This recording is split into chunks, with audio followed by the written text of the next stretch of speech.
Guess what? DJI V2 goggles just came out on the store. They're available for purchase. DJI is kind of making a little bit of a soft launch, I think, because the V1 goggles are no longer being sold. They're going to start putting out the V2 goggles, which is pretty freaking exciting for everybody. Or is it? Because to me, they pretty much look identical. Like, apart from like having this one have stickers and stuff on it, like I can't tell the difference at all. But I've gone ahead and pulled down the stats and the specs for the two sets of goggles so that we can at least compare them directly to see what's going on. But like for real, in hand, I can't tell the difference. The only way to see is that, like, on these goggles right here, I'll try to get a close-up of it later, is this actually says DJI V2 goggles, where this one doesn't. But I mean, like, look at the face plates, underneath the fans, and the buttons and the switches are all the same, the ports are the same, the side of the goggles, well, I mean, those look the same, pretty much identical. That side looks different because I have extra stuff on mine, but I mean, for the most part, like, they're identical. Except, look, this comes with its own cool little battery. So, like, if I click this button, it's got, like, DJI style things, like a double click to turn it on and off. And then the goggles will boot. So these are the V2 goggles. I've had them for a little bit now. They bind up to the standard air unit just fine. I've not heard anything about a V2 air unit or anything like that, just the goggles. I've just had them to kind of be in the fold to help test them, to help make sure that everything is working the way that FPV people expect it to work. And yeah, so far no complaints, but I'm going to kind of go through some of the specs together with you guys so that we know the difference between the two. I'm just realizing now that this, like, I wonder if you guys think that this is like fake news or something. Like, it's out, like, go find the link. But these are genuinely the V2 goggles. I'm not like trying to pull a fast one on you or anything like that, but yeah. So I'm going to set the V1s aside, keep the V2s, and then we'll kind of look at some of the stats on the different sets. So, digital goggles, V1 versus V2. V1, weight 420 grams. V2 rather, 420 grams, including headphones. I mean, I have different batteries on here, but like they're pretty much the same. And then the actual physical dimensions of both of these are the same. Like, there is no difference physically between the two of them, at least on the outside. So that's, you know, that's where that is. Moving on down, the screen size is the same. So the V2 goggles, the actual physical screen is 2 inches times 2, so there's two 2-inch screens, which is the same as the V1. And if I power this one on as well, and I look at the corners of the screen, and I directly compare that to the way it looks in the V1, it's the same. I mean, like, if I like look far up left, like the distance that I have to look is the exact same. Like, it is like looking in the same screen. I can't tell the difference, really. Yeah, moving on. The V1 goggles list the screen resolution as 1440 by 810. The V2s did not come with a listing for what the screen resolution, so I would assume that it's the same thing because it looks maybe just a touch sharper just on like the little screens or the menus and stuff, but like, I mean, within imperceptibility.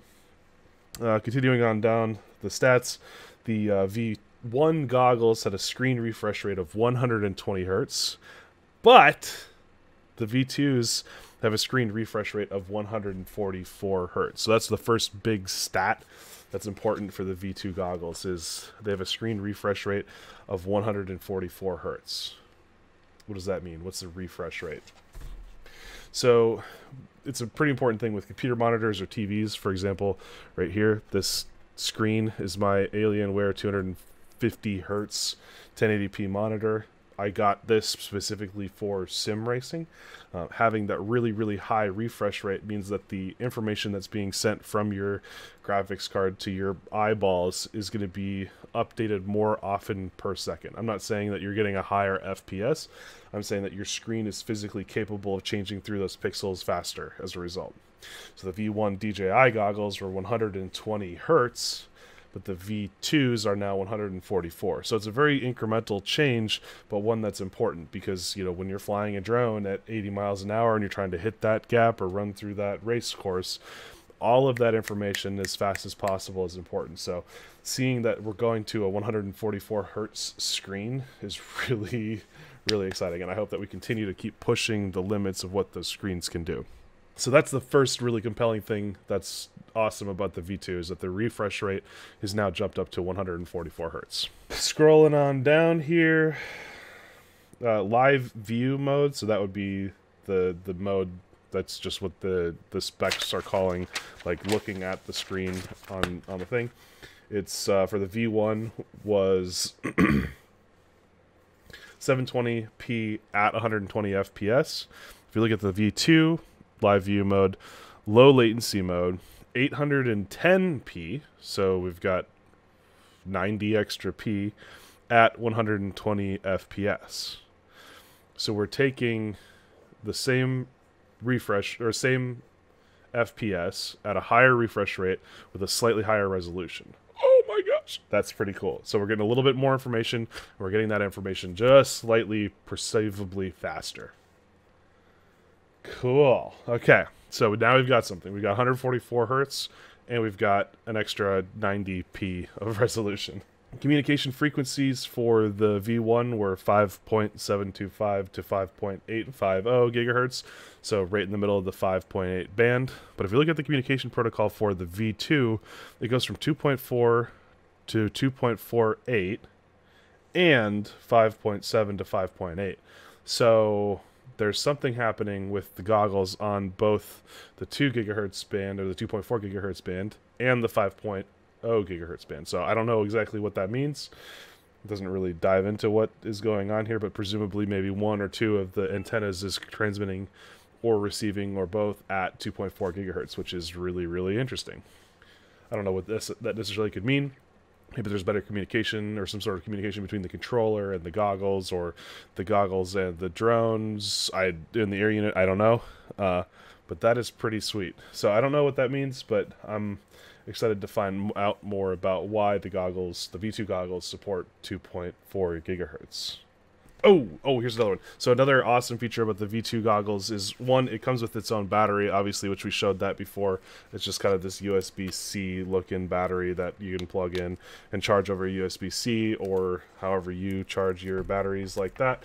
But the goggles now support 11 to 25.2 volts. So you can actually plug in a 6-cell finally to these goggles, which means that the standard batteries that most of us now use for our 5-inch freestyle drones can now be plugged straight into these goggles. You don't have to like remember to bring a 4-cell with you. You can just use any battery that you've pretty much got lying around, as long as it's between 3 and 6 cell. But yeah, so that is an awesome feature. I'm so glad that the voltage regulator in this is finally up to date. But yeah, I mean, other than that, there's really not a lot of updates for these goggles. And they're basically the same look, feel, user experience. Like literally the menus are all the same. The structure is the same. It's got some wider variety modes, like the fact that it has a slightly higher refresh rate. It's got the 256 gigabyte SD card instead of 128, and then it comes with a battery that's standard for all things, as well as now capable of running 6-cell. So yeah, definitely an incremental change on just the goggles alone, especially with the V1 air unit. I don't know anything about a V2 air unit or anything else like that. I'm really excited to see that they're at least continuing to change this product line. I mean, for me, seeing the fact that they're continuing to want to update the product line and see new things come out of the DJI digital FPV system is really exciting to me. I hope that we see potentially maybe a new air unit that has higher specs that could kind of match up with, I don't know if having only 120 FPS information being transmit is going to be able to take advantage of that 144 hertz screen or not. I can't really tell a difference when I fly it. Like, I mean, I've flown on the V2s, I've flown on the V1s. Like, For me, from my experience, it's exactly the same. But we know that they shut down production on the V1 goggles, so it's probably pretty important for them to start just getting the V2s out there. Even though it's a small incremental change, you know, they can at least continue to support the industry and the people that want to be using these goggles. I don't have any information about, like, you know, whether or not you can do HDMI out to, you know, there's no other new ports or anything like that. There's just USB-C, micro SD card. There's no like HDMI out of this. I don't know if this USB supports HD, like a USB-C to HDMI or something like that. That was kind of one big thing that we were hoping for. But yeah, just kind of seems like an incremental change on the original goggles, and now they're available for you guys to pick up. So that's really exciting. I'm really excited that DJI is continuing to push things forward, and I hope that you guys can kind of make an informed decision as to how you're going to be proceeding with your FPV careers and all that stuff. So thanks very much for hanging out for this video, and stay flying.